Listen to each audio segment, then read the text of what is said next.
प्रधानमंत्री मोदी लेंगे रिटायरमेंट, क्या बोले प्रशांत किशोर। बीजेपी एनडीए पर बड़ा खुलासा। लोकसभा चुनाव से पहले बीजेपी ने अब की बार 400 पार का नारा दिया था।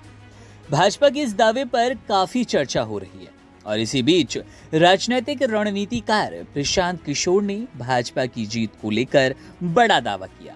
उन्होंने कहा कि इस बार बीजेपी की सीटों की संख्या 2019 की तरह 303 सीटों के करीब या इससे अधिक हो सकती है। वहीं अब न्यूज चैनल आज तक से बातचीत के दौरान प्रशांत किशोर ने कहा कि नरेंद्र मोदी जब तक हैं वो राजनीति में रहेंगे और स्वेच्छा से राजनीति से संन्यास लेंगे। पीके ने कहा कि बीजेपी की जो वर्तमान स्थिति है, व्यवस्था है, उसमें फिलहाल कोई ऐसा नहीं है जो प्रधानमंत्री मोदी को ये कह सके कि आप राजनीति और पीएम की कुर्सी छोड़ दीजिए। ये उनका निर्णय है। गौरतलब है कि दिल्ली के मुख्यमंत्री अरविंद केजरीवाल ने कहा था कि बीजेपी में नियम है कि नेता अपनी उम्र 75 साल के होने के बाद राजनीति से संन्यास ले लेते हैं। इसलिए अब प्रधानमंत्री नरेंद्र मोदी भी अगले साल सितंबर में 75 साल के हो जाएंगे। उसके बाद वो पीएम की कुर्सी छोड़ देंगे। लेकिन अब प्रशांत किशोर ने पीएम के रिटायरमेंट प्लान को लेकर जो बात की है वो चर्चा में है।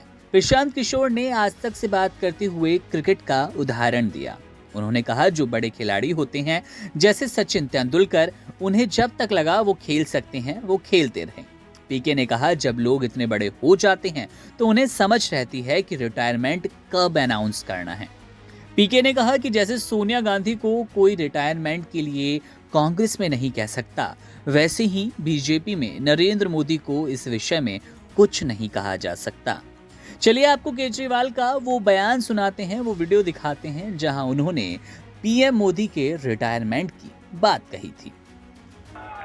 अब एक बहुत महत्वपूर्ण बात करने जा रहा हूं, उसको ध्यान से सुनना। ये लोग इंडिया गठबंधन से पूछते हैं आपका प्रधानमंत्री कौन होगा।